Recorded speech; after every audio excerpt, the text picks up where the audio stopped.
กินเงยหน้าหน่อยลูก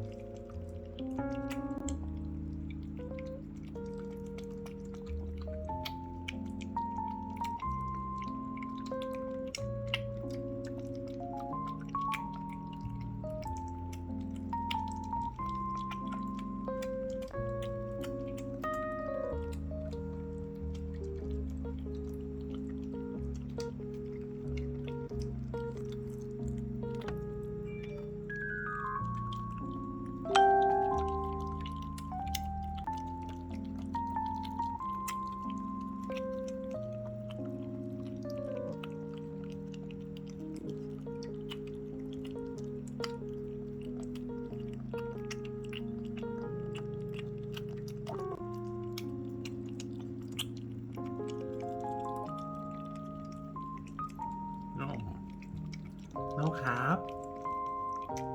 น้องครับน้อง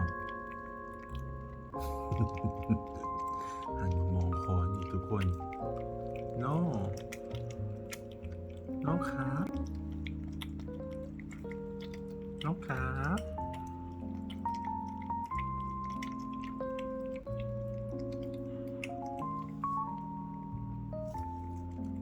น้อง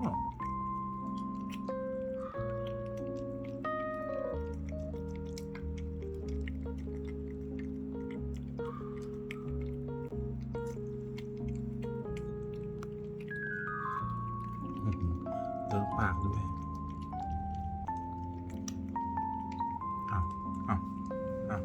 บูโน่อย่าแย่งพี่ลูก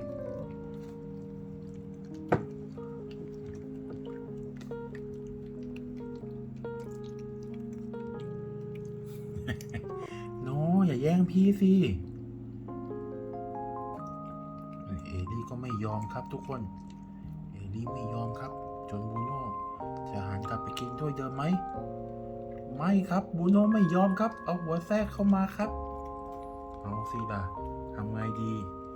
เอลี่เป็นฝ่ายเพียงพล้ำครับ